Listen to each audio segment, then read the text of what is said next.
virtually anyone to conceal carry, we're going to be ripe for a new category of George Zimmermans, people who are going to get emboldened and have this courage to confront people on minor infractions like playing their music too loud or parking in a handicapped parking zone. And with that firearm, instead of calling the police or ignoring a minor infraction that they're not trained and authorized to handle, they're going to feel brave and they're going to walk up and they're going to have a confrontation, and it probably won't end well. So thank you for the opportunity to express our viewpoints, and certainly applaud the men and women who are here standing in unison in support of the governor's veto of Senate Bill 118.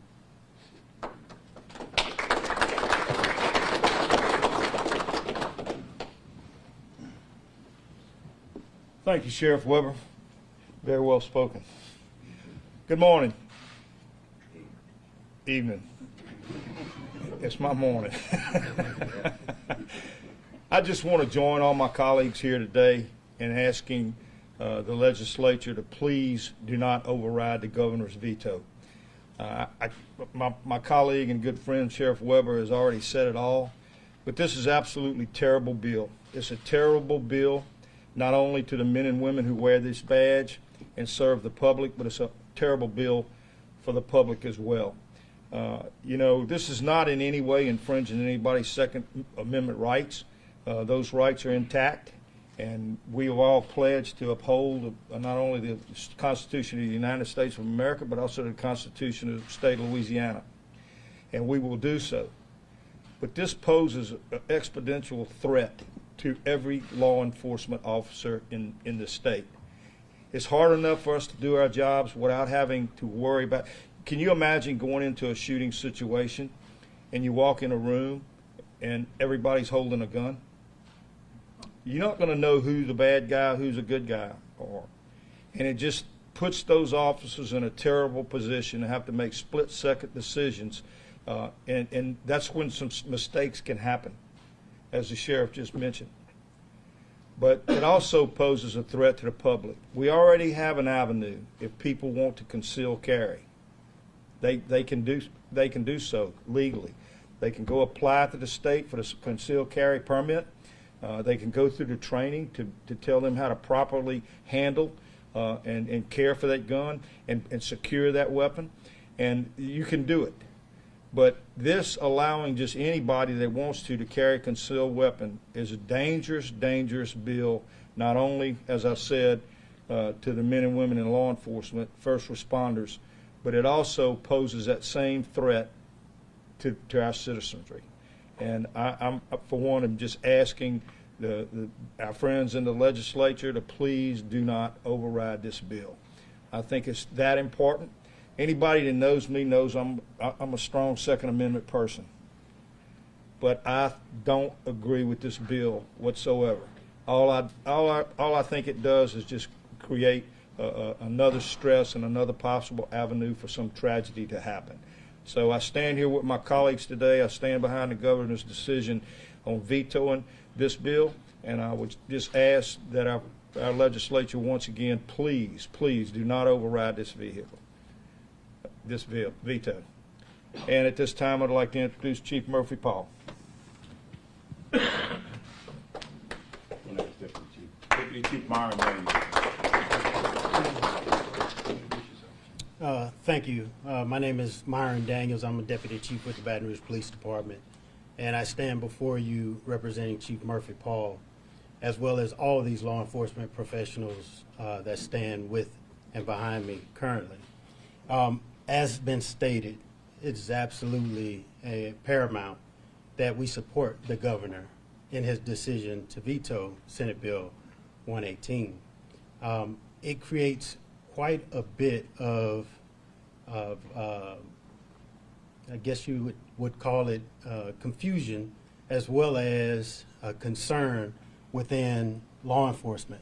It creates a huge safety concern, huge public safety concern when it comes to the fact of this by itself could increase violence as we know it. And you've heard some of the reasons to support that from the sheriff that spoke before me.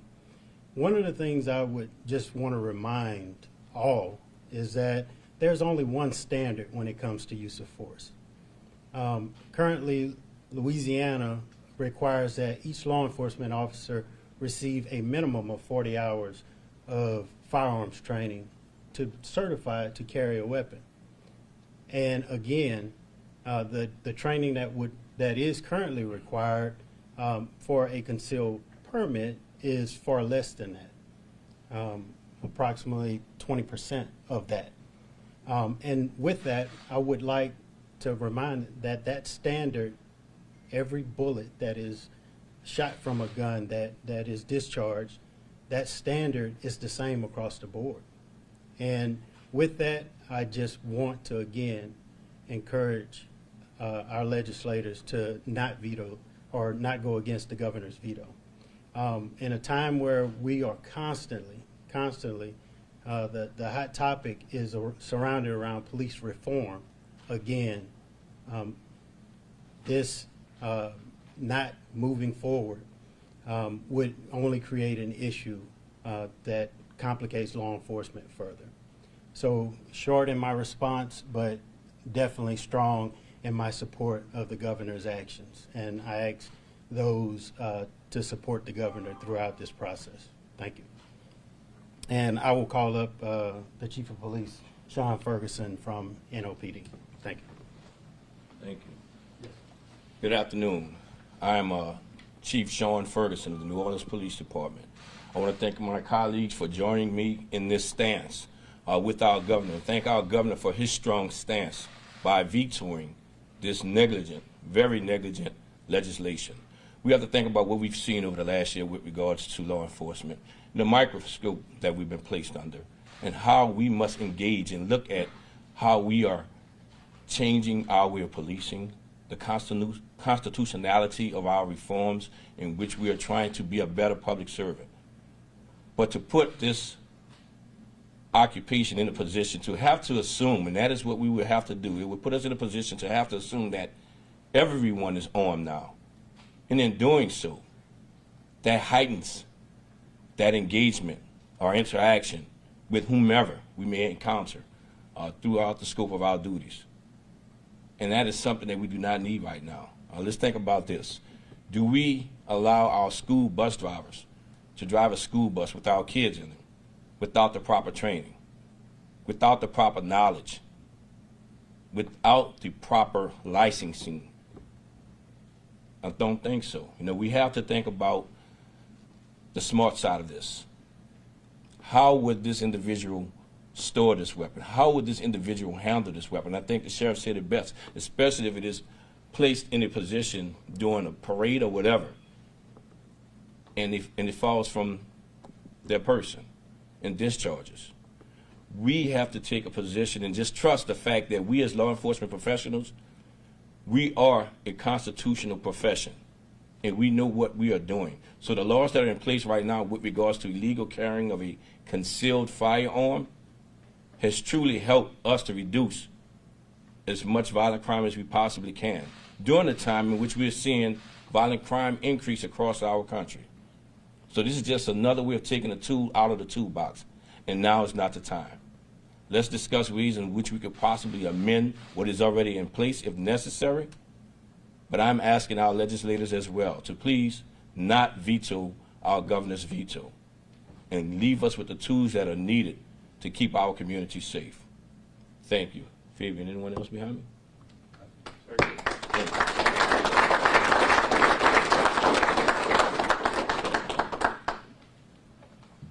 Y'all have any questions at all, please go right ahead. Has the full Sheriff's Association taken a position on this issue?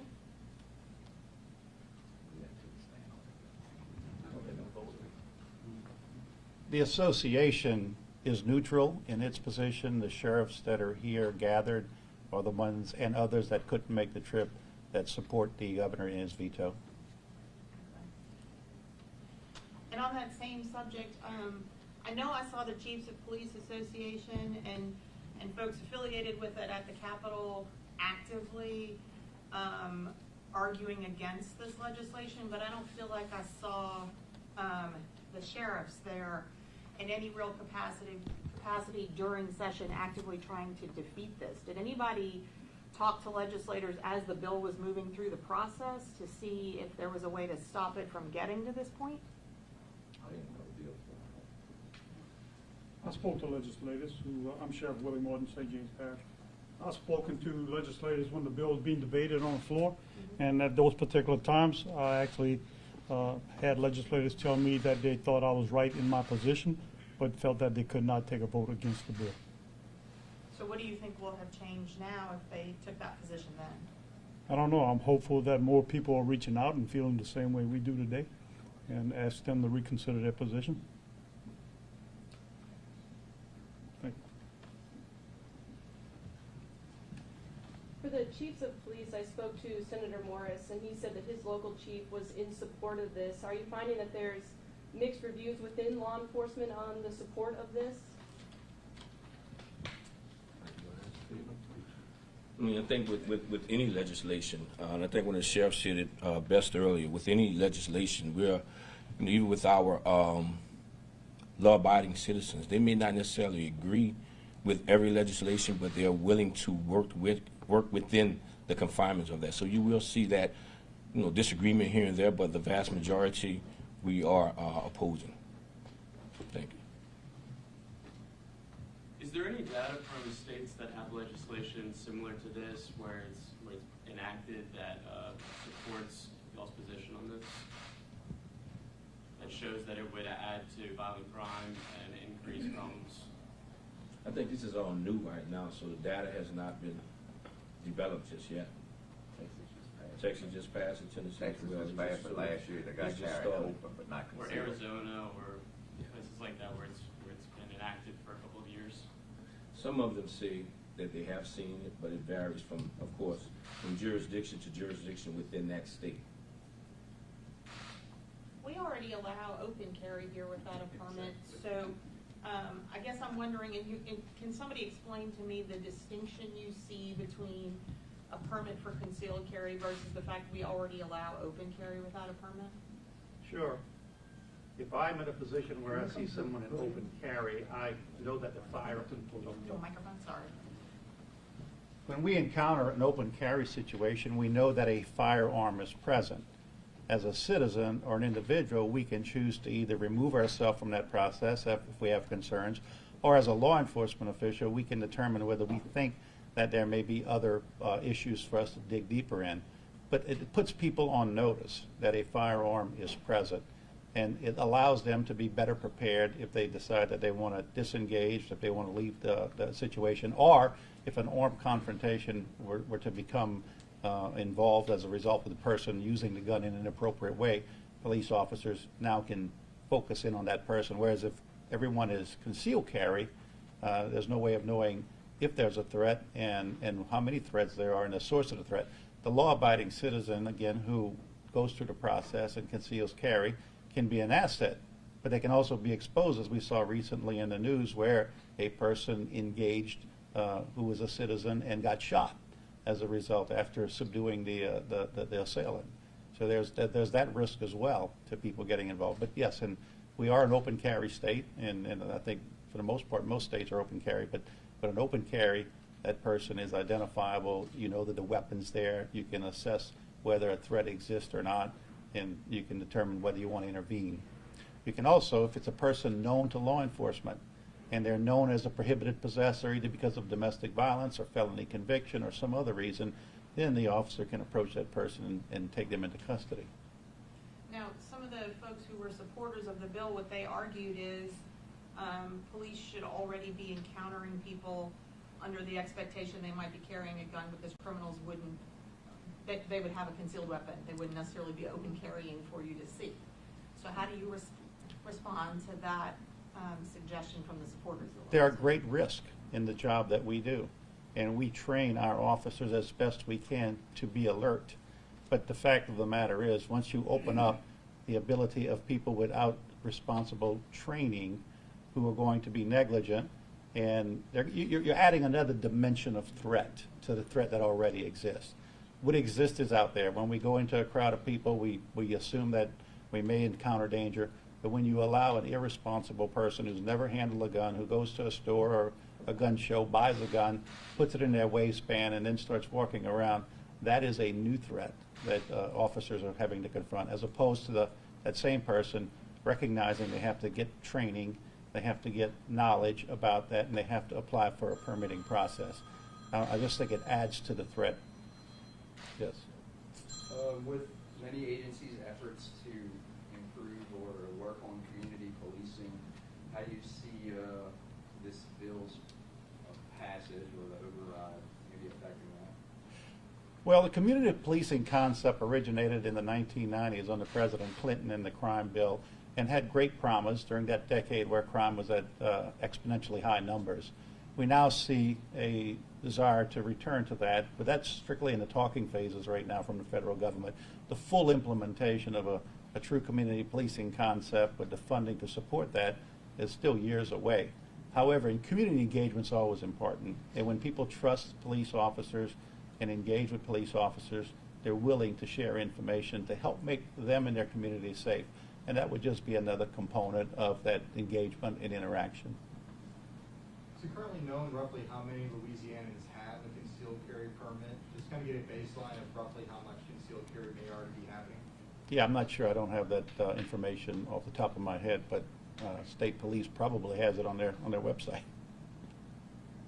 There are people that believe that getting the permit, that process is either too expensive or just too complicated. What are your comments on that? I think that's a legitimate concern. I agree that there may be people who the expense is really twofold. The training expense averages about $100 to $150 depending on where you get the training. Typically people feel like they're getting something for their money, but there may be opportunities where that could be waived for indigency or eliminated in part or reduced. The second side of that is the bureaucratic side, and that's where we get the most complaints. Quite candidly, it's another $125 or so, and the process takes a long time. It requires fingerprinting, it requires sometimes affidavits and other legal records, and so that may be an area where the legislature can look at it. I would not go on record without doing further research, but if a person is trained and gets a NICS check, the same check that you get when you go to purchase a firearm, maybe that would be sufficient for in-state concealed carry permitting purposes. And then if you want intrastate concealed carry purposes, perhaps you go to more rigorous, or maybe there's a compromise in between there. I think the bureaucratic process legitimately could be tweaked, and it should be, as most laws do over time as they mature and you encounter challenges or difficulties. I don't know how long you should have to wait for the process and how much it should cost, but the process is a legitimate process, and it's necessary for public safety and for law enforcement safety, in our opinion.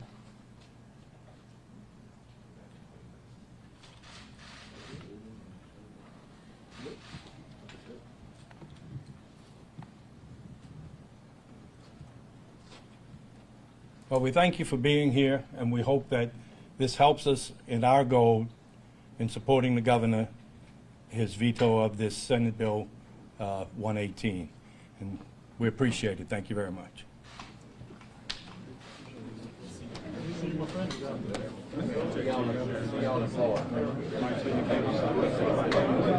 Wait, man. We gotta give you a card so you know how to spell it. How you doing?